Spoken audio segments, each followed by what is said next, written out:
you had a relationship with Malcolm's first male heir, his grandson, Malcolm Shabazz, who unfortunately passed away. I want to talk about that a little bit because now, I mean, here you studying Malcolm X, the grandfather, you studying the Prophet Noble Drew Ali, and all of a sudden you are connected with Malcolm Shabazz. How did that happen? That happened, I want to say that it started just because I was looking up interviews of Malcolm X.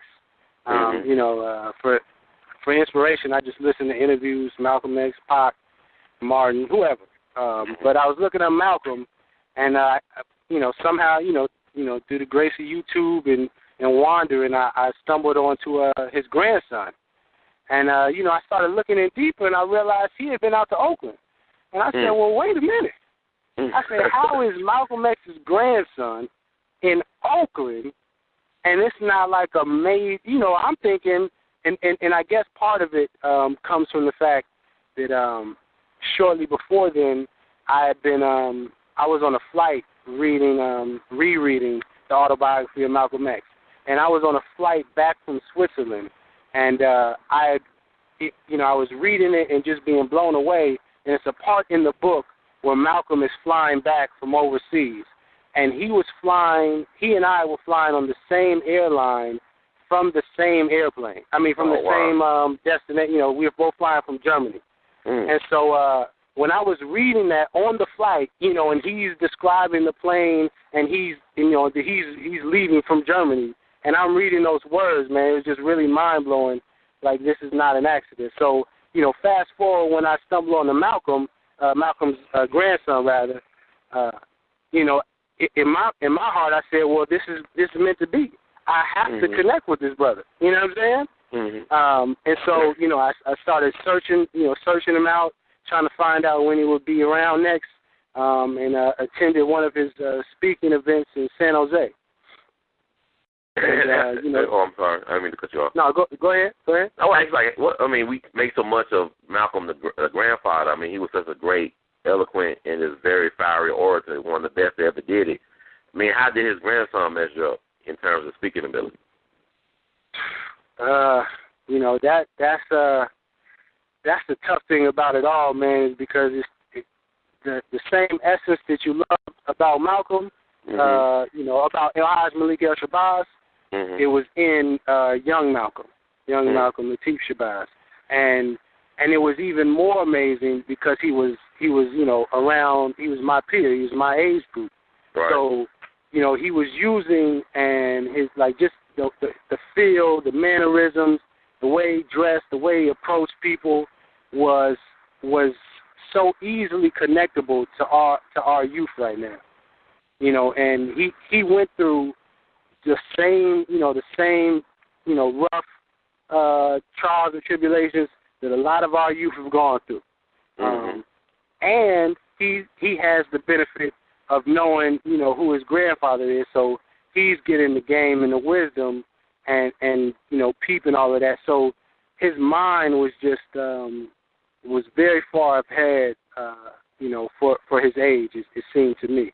And that enabled him to connect really easily, you know what I mean, and really connect to the people, I felt.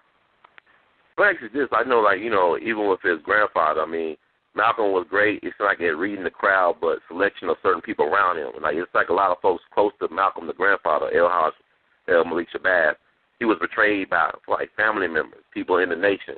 I mean, people in the inner circle said they betrayed him. And were you concerned about the people that the young Malcolm was hanging around with? Was it a concern for you, or you didn't see anything? Because I know people are making a big deal about certain people hanging around him after, you know, he passed away. Yeah, you know, I saw that as well, and I would say that we should always study history so that it does not repeat itself, especially unless we want it to. And you know, if you study Malcolm and you study, you know, so-called Black history and, you know, African American history, especially in the '60s, you know about COINTELPRO, you know about agents and infiltration. And you know how they can be so divisive as to have, you know, the Black Panther Party and, you know, forgive me, I forget the other group right now, but have them at odds at each other and, and shooting each other up. It's about us, right? Us organization. Right, yeah, exactly. So if you just study history and you know that the government and different organizations will infiltrate your group and your people and try to divide you, if you keep that concept in your mind, then you're already ahead of the game. And you know that anybody trying to divide you is not working, towards your benefit. Because ultimately, we have to unite. That's true. And so with Malcolm, I didn't, and also let me say that though I knew him and was in contact, I didn't actually get to hang, actually be physically around him much at all, because he was in New York and traveling all over. But you just have to know that if you are a person such as Malcolm, or you are a person such as yourself, or such as myself, or anybody that is doing anything to uplift the people and to unite and to bring people together, then you will have forces that are trying to stop you. And so if you know that and accept that, then you can just carry yourself accordingly, and you deal with it. But that's what comes with the territory. You know what I'm saying? Yeah. So it's not surprising to me, especially listening to Dick Gregory, and how he's dropping all the jewels about Martin Luther King. You know what I'm saying? Like when he got shot, and the whole, all of that history. Like just knowing that, it's like, well, you can't put anything outside. You can't underestimate anything that the government or any type of agency would do to try to divide us as a people.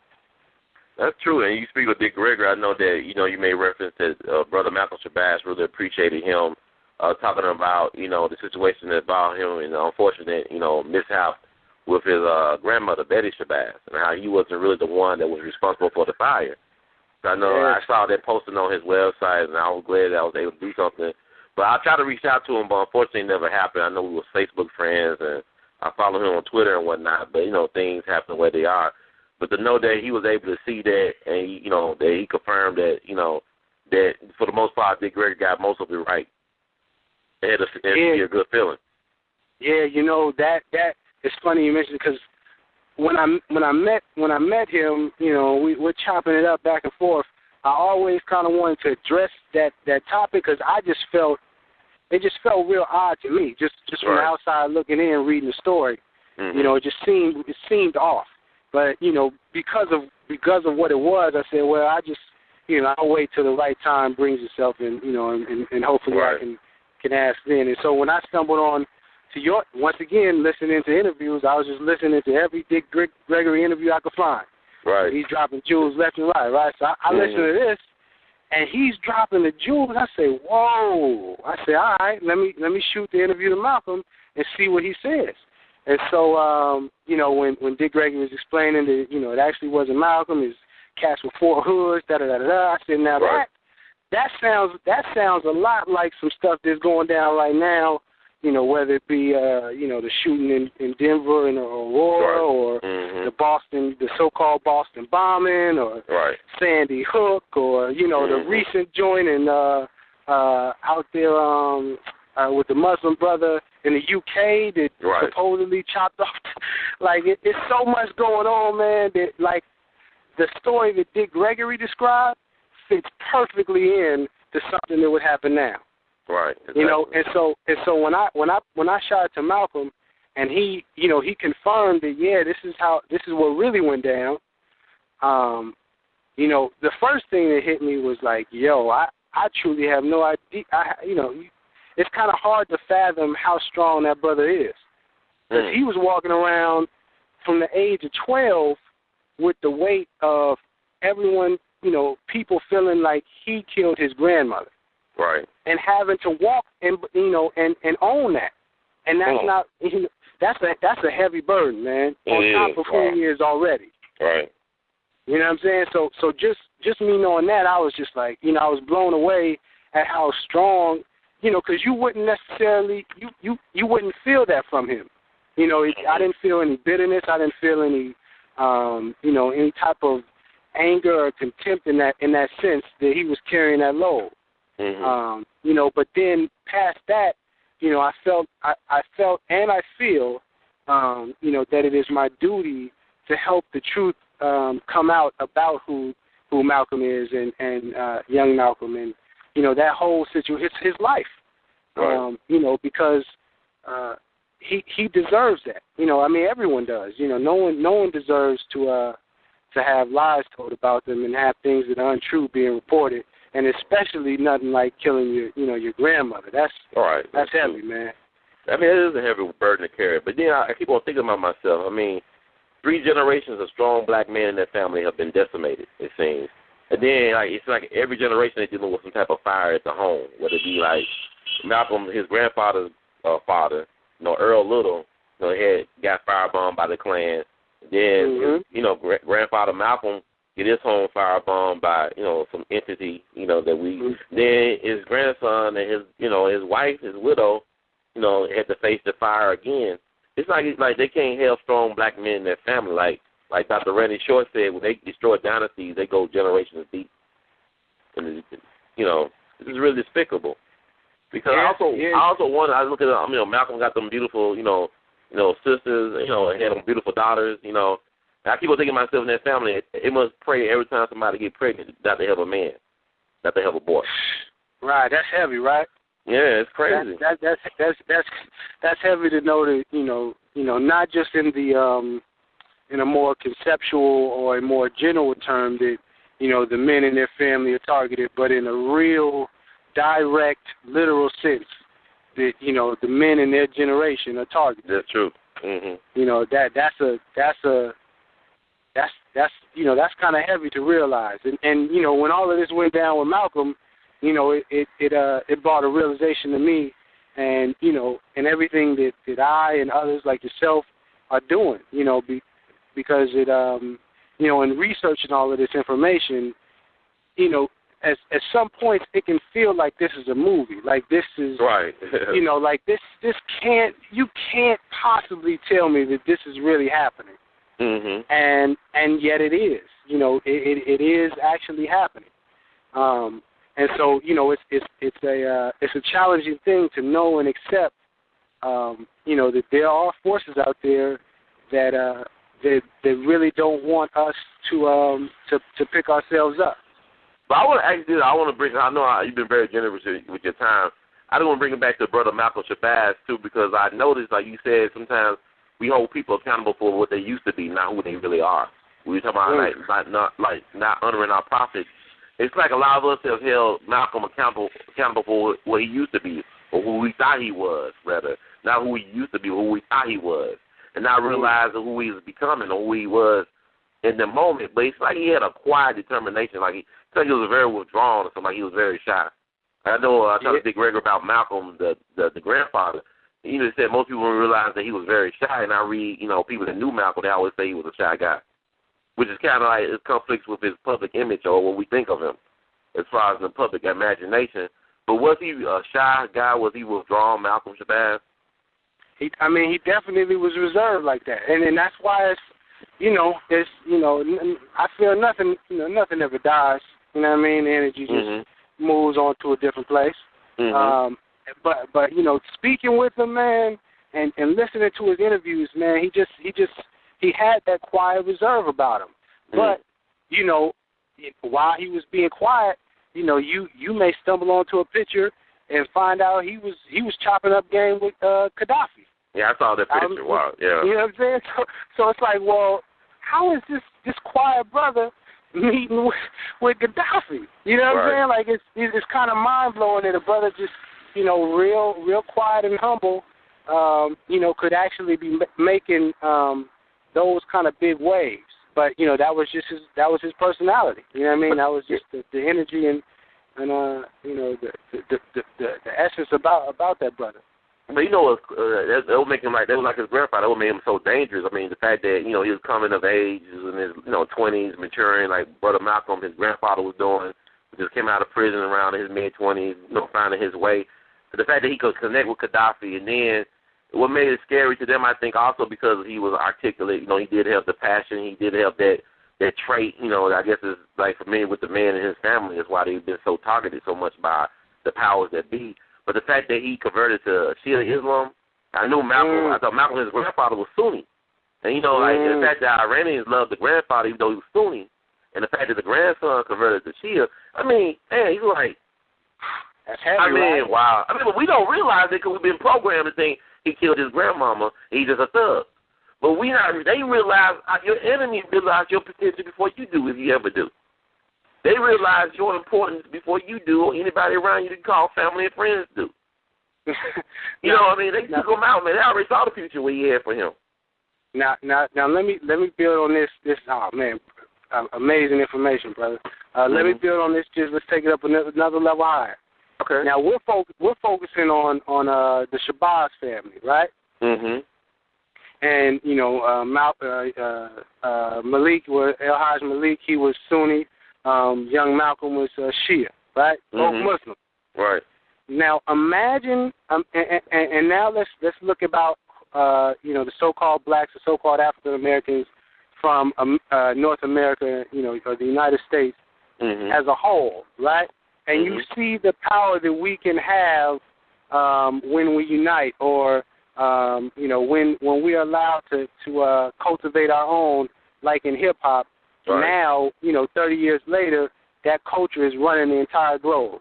To where Jay-Z can put out a song in the morning that mentions, President Obama, and President Obama is getting asked about the song, by the end of the day at a press meeting. You know what I'm saying? That's how powerful hip-hop is, right?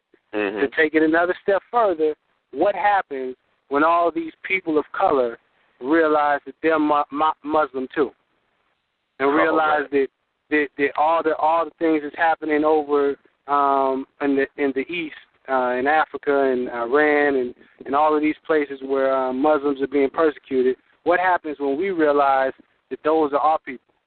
And what happens when those people realize that they are people? I mean, that's go ahead. And that's all good. But I was saying that young Malcolm, I felt, he was the connecting between all of that, because one, his grandfather was, his grandfather who is who he was or is, right. And he was also Muslim and respected in that world, and so Malcolm had to tie both on the religious front and the family lineage, and he had the culture of the youth in America and the essence of who we are from here. So he was literally, I felt he was a connecting piece. And I felt that's probably why they stopped him from going to Iran a couple of months ago, when the FBI scooped him up. But I'd say kidnapped him, rather. Yeah, it was kidnapped. It definitely was kidnapped. Yeah. But what's sad is, I never met Brother Malcolm, but just talking to people like you and just reading what people had to say, it's like Huey P. Newton said about George Jackson. I never met him, but I knew his spirit. I met him through his writing. I met him through his ideas. I knew who George Jackson. I'm paraphrasing Huey, but to me, when I heard he died, I got a text message on Thursday. Man, I was so sad. Man, I was at a show, at a concert, and it bothered me so much. It disturbed me for days. And I don't think black folks like they did when his grandfather got killed. I don't think we realized what we lost that day. I don't think we really realized what we really lost, because we're talking about what could have been, all this stuff. So even folks that call themselves Malcolmites that work with his grandfather, they didn't understand who the grandson was. And I told one of the guys who was out in the Bay, he said, I didn't know he was doing all that. I said, they don't want you to know. They want you to think about him killing his grandma and being crazy and mentally ill. They want you to think about the New York Times article of 2003. And this is the same organization that tried to destroy his grandfather's memory when he died. So why are you going to trust the enemy? Hey, brother, I'm right there with you. I ask myself, I say, and then also, I studied communication in college. So I learned, and I studied history, art history. And so I ended up studying the Nazis and learning about the propaganda they were using in the 40s or whatever in Germany. And so when I studied that, plus learning media and how things are framed and subliminal messaging is pushed towards us, I was able to see and dissect things in a certain way. I feel a lot of people, may not even be aware of what's going on. They just think the commercial is the commercial, or that song on the radio is just a song on the radio. You know what I mean? That's they right. Don't even really consider the deeper meaning behind it. But I want to ask you. I know you met Brother Malcolm Shabazz at a roommate rally. That's true. Is that a roommate? Yeah. Let me ask you about that. We know that allegedly he went to Mexico City to help support the leader of roommate, Miguel Suarez. They wrote an article about it in the San Francisco Bay View. I mean, what was your take on roommate, the organization? I mean, how did you become familiar with that organization?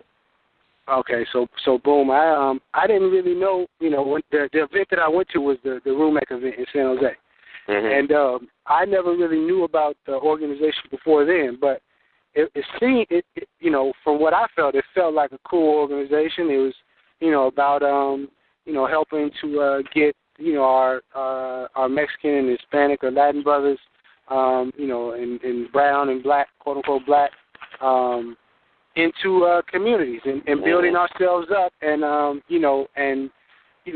lifting ourselves up and not having to go to others for construction or real estate and the whole nine. So it seemed, and it was uniting the so-called black and brown. So I'm definitely for that. Right.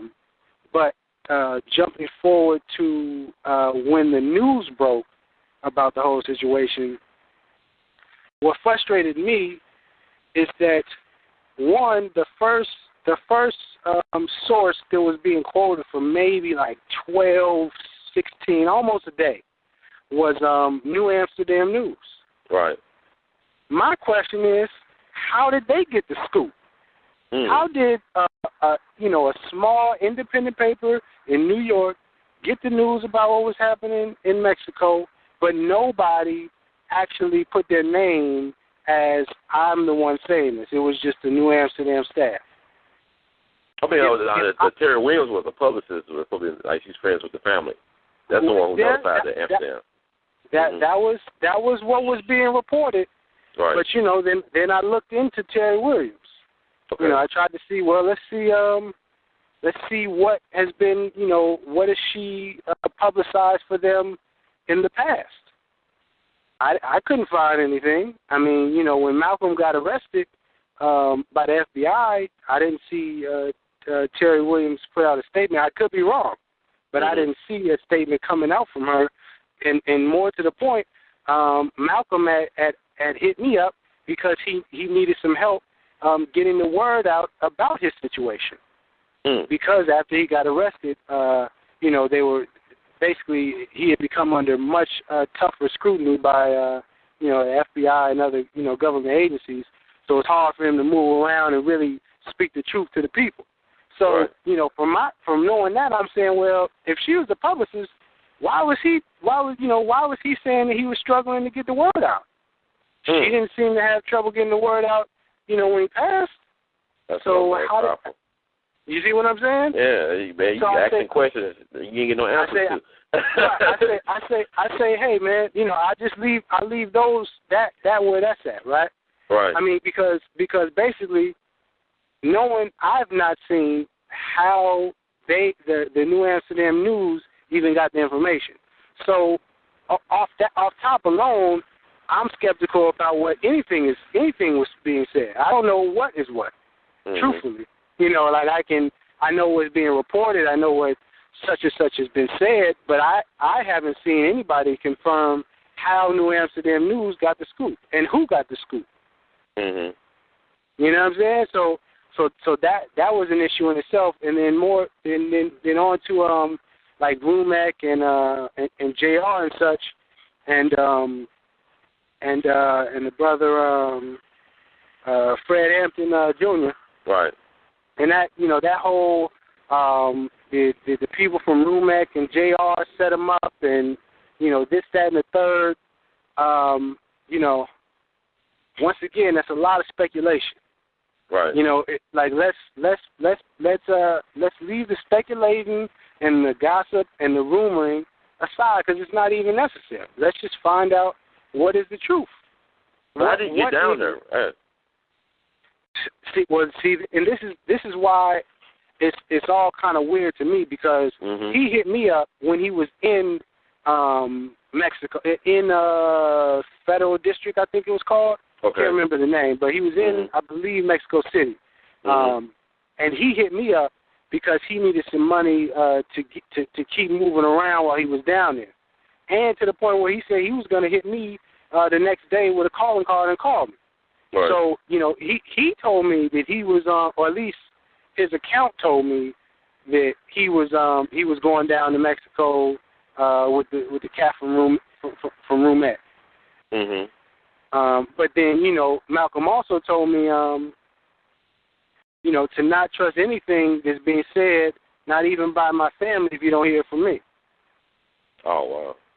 So when Malcolm, knowing that, I'm really just, I take everything at arm's length and rather just get to the factual information on what can be proved. There's a lot of rumors about, the Mexicans did this and that. Like, that is, like, if you know what happened to Malcolm or any of the history, it's very clear that they have been trying to keep the quote-unquote blacks and the quote-unquote Mexicans separated. I just found out that the whole Mexican-American War is really a cover-up, because it was really the indigenous people in Mexico fighting against the colonizers from Europe that were claiming to be Americans. So it wasn't actually the Mexican-American War. It was the Aboriginal, the Native American peoples against the colonizers that was trying to move down into Mexico and take more land. You see, so the history will show that they have been constantly trying to keep us separate from Mexicans and Southern Americans, as if we're not related, as if we're not family. So any suggestion to me that Mexicans or Latins, Americans have hatred towards us, people of color, specifically African Americans, I don't buy it at all. Especially because I'm from Oakland and all my Mexican partners is cool. It's all love out here. You know what I'm saying? So, what about in L.A. though, when he had the Mexican gays killing black people that I read about, and I saw some things about. So. And now let's examine this. Where'd you read about that from? I read it online, L.A. Times, then History Channel. They did a documentary about it. So he says it's not as bad as. You said the L.A. Times, right? Yeah, the L.A. Times. Also the History Channel. That sounds about right. The History Channel. Yeah, they did some shows about it. That sounds about right. I would come to the same conclusion listening to those sources, brother. I would come to the very same conclusion, man. So I say that to say, man, you cannot trust the corporate news to tell you the whole truth at all. That's true. I agree. Like they'll tell you pieces. But what I've come to find out is you got to study international news. So I look at Russia Today, Press TV, Daily Telegraph, you name it. I'm all over the place. Israeli news or Israel news.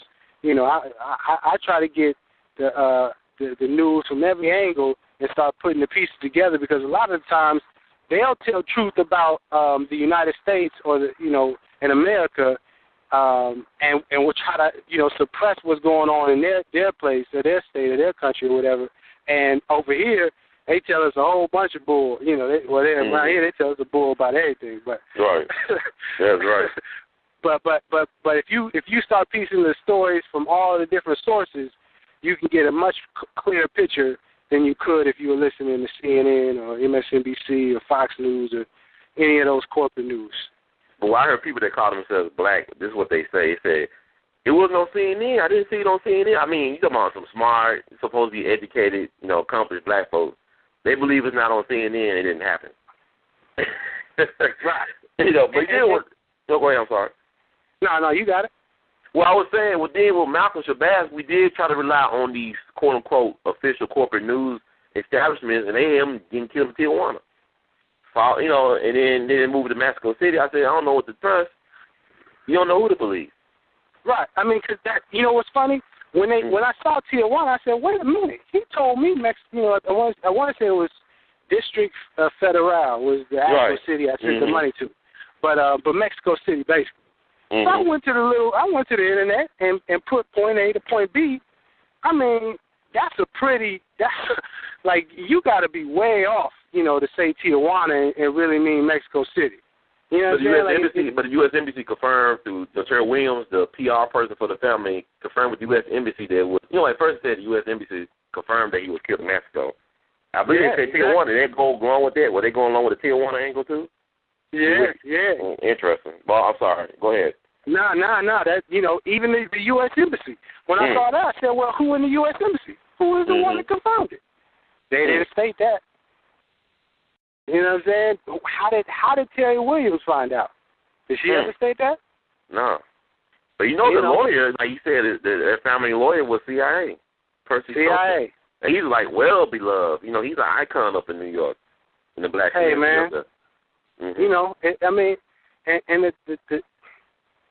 It gets so deep. I was listening to an interview with Jamie Hector, brother from The Wire. He played Marlo. And he was speaking about acting and dedication to the role. And he's speaking about a role he was playing and he was researching called operational psychologist.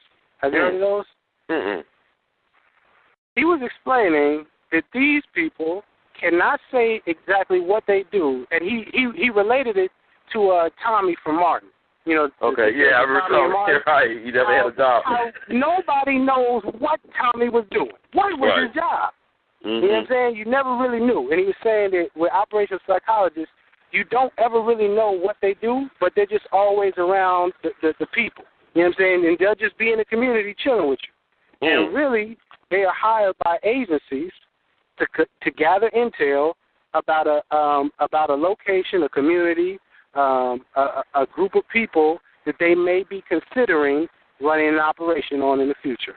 Oh wow, that's deep stuff. Wow. So they send in a person that just fits in, just like the CIA, the CIA lawyer or whatever. Super cool, they get in with you. It could be somebody on the block, chilling. Right. He's always around, but you don't quite know what he do. And it comes to find out he getting paid $150,000 to report on the psychology of the people that he's surveying. And you don't even know. Oh my God, that's crazy though. What were you when you heard about Malcolm passing? What was you doing? Do you remember where you was at? Man, I'm trying to think, bruh. I want to say I was at work. I was at work, man, at my job, I should say. And my partner hit me from Maryland, matter of fact, with PCG2. He hit me. He was like, "Yo, man, is it true your partner got killed in Mexico?" And I'm like, "Nah, man, they can't." Because in my head, I literally just talked to him the day before. I just hit him up. And what made it so odd is that I actually asked him, was he safe, which is not something I normally ask people. And he was saying he was all right. He said, kind, I'm all right. Thanks for asking, blah, blah, blah. And so, when I saw it, I said, nah, no way. No way. And then I seen the links start popping up on Twitter, and then, it was just like, I think, even till today, I still am having trouble kind of accepting accepting that reality. Even at the funeral, I was fortunate enough to attend the funeral in Oakland. They had a service in Oakland, and even at the funeral, man, it just I just didn't, it's really hard for me to accept that. And I don't know if it's maybe because I never really had somebody that I've known. Murdered or killed in such, in that kind of a fashion. You know what I mean? Right. It's not really, it's not something, even though me knowing who he was or who he is, it still wasn't something that registered in my mind as like, okay, this really could happen. And what makes it even you know, for me, what makes it even trippier is that, you know, if this was even if this was just like a regular person, just, you know, your average person that got murdered or whatever, most times you see investigations. They look into the person's contacts for the last 24, 48 hours, things of that nature. Mm-hmm. I definitely was talking to this brother. More to the point, I was actually sending him, you know, a few dollars here and there. Mm-hmm. So, you know, and I didn't get talked to by anybody. So for me, I'm really just a little unsettled about the whole situation, because it seems very odd to me that, you know, that would happen to him and nobody talks to me for any reason. You know, I was almost kind of expecting, you know, some cats in suits showing up to my job, like, excuse me, can we speak to you for a moment? And so, you know, so for that not to happen, and it's just like it just kind of got swept, you know, swept under the rug, you know, case open, case closed kind of business, and nothing, you know, nothing be reported to me. It just the whole situation, bro, it left me kind of you know, it's a little weird, brother. How about yourself? Oh, like when I first heard it, I was at a concert, you know, with a friend of mine, and so my sister texted me from Maryland saying, you know, Malcolm Shabazz, the grandson Malcolm X, was dead. He got thrown off a building in Tijuana. And then another friend texted me from Houston and told me, "Have you heard Malcolm Shabazz is dead?" I said, "This don't sound right." I mean, y'all played a terrible joke, man. Like, I felt so bad. I didn't know. I said, we lost somebody, man. Like, I don't think we understand what happened. And, like, to me, I was not only saying it for him, but I was saying it for us, because we don't know we at war. I mean, we at war. Yeah. That is that's a real true statement, brother. And you know, as you were saying earlier about you know, my art and my pen and the lyrics or whatever, you know, I really began to understand that saying, the pen is mightier than the sword. Mm-hmm. Because I realized that you know, what we say and speak and you know, and act out is one thing, but you know, those moments can be short lived. But man, when you put something down and write it, man, it carries much more weight than we truly realize. Mm-hmm. And the things that we do, you know, Prophet Noble Joe Ali teaches that if you would like to change the people, the conditions of the people, you must change their literature. And when I apply that to our current situation, and I think about the lack of writing that we are doing to document and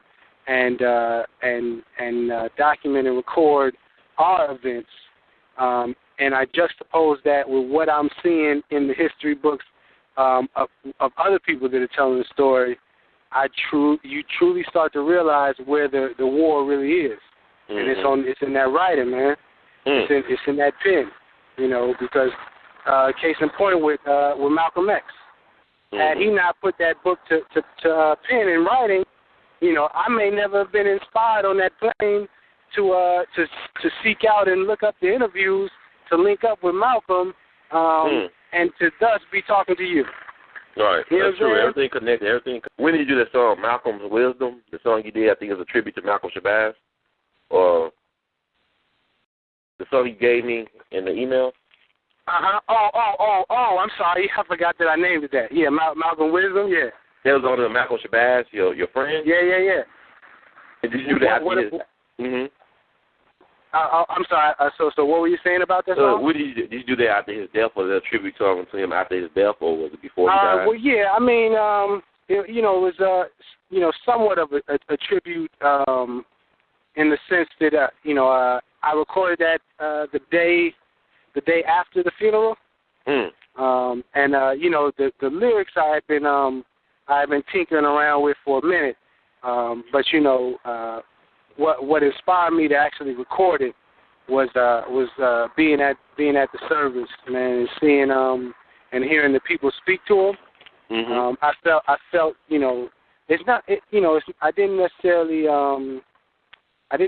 have anything that I wanted to put down to memorialize or, you know, pay tribute like a full song in that sense, at least not at the time. Mm-hmm. But the energy, like the spirit that I had in the studio, I could feel it. You know what I'm saying? Which is why, you know, I dropped his name at the end. Because, you know, that really just was, you know, me, you know, expressing the truth, you know, that I've been feeling, you know, with the energy that I got blessed with, you know, being around Malcolm. Mm. You know, my tribute, you know, my vision for Brother Malcolm is really to create a film about his life. Okay. And really and display it in the true sense, and not in the distorted sense that, you know, the press have done thus far and have done, you know, for a major extent with his grandfather. Right. You know, because not many people actually speak about, you know, the Malcolm post Mecca trip. You know, that part of his life is not really covered as much, and it's a particular reason. You know, and that's because he found out the truth and was letting people know. Now, like I say, one love, but Brother Clif Soulo, it's an honor, man, to talk to you. It's a blessing. But you and Malcolm, what year was it that y'all meet exactly? 2011, I believe. Was it late 2011. Late 2000, okay. Yeah, like November-ish, I believe. Were you able to talk with his mom at all at the funeral? Were you able to talk to the family at the funeral? Nah, I really wanted to, but I had already, I had like a little side job that I was doing, and I had already was like obligated to go, so I didn't want to cancel on them just so I could hang at the services. So I had to like jet like as soon, you know, I was like really pushing. Yeah, life goes on, but you know, but it is sad though. But like my understanding, like at the newspaper reports, they say he had 2 daughters, or I don't know. I know he got 1 daughter. I know. Right. Yeah. But what is going on with that? Like, do you actually have 2 daughters, or do you have other kids around? Are you familiar with? Man, you know that is a mystery, brother. Wow. But what I am planning on doing is creating, you know, I don't want to say just a trust fund, but you know, I'm working on some type of gift, something that I can give his mother and, you know, his daughter, you know, just to show them the appreciation, because one of the things that the people were saying, the brother was hosting at his services, was that oftentimes we mourn the loss of you know, these great revolutionaries and these heroes, but we forget that their families are really struggling, you know, and having to take on, you know, this burden and, you know, this heavy load after they're gone. You know what I'm saying? Like, right. You know, his mom is still, you know, still around, and, you know, his daughter still has to grow up without a father. So, or at least, you know, a father in the physical. So, you know, for me, that really sunk in that we, you know, like as much as we were down and were sad or upset about what happened to Malcolm, the truth of the matter is he should never have been in that position. Yeah. You know, like he should have been moving with a security detail of 20 people or whatever. You know what I'm saying? You know I don't understand that. I agree with you. A lot of us didn't understand how important he was. We couldn't see him because we kept on being programmed to think that he was this hoodlum that killed his grandma. True. Based on a Lifetime movie. All this stuff is like by design. He just so happened to have a Lifetime movie, get detained, now all of a sudden he's dead. You're right. You know, I forgot about that in the movie, bro. Man, it did a job. It reminded people. And he in that movie, he's 18, but he really was just 12 years old. He was scared. Yeah, you know what? And he was actually, he was hot about that because I didn't actually watch it. I didn't even want to get into the. Yeah. Yeah, I should have just to be hip to the propaganda. But when I was speaking to him about it, he was like, that was something that really ticked him off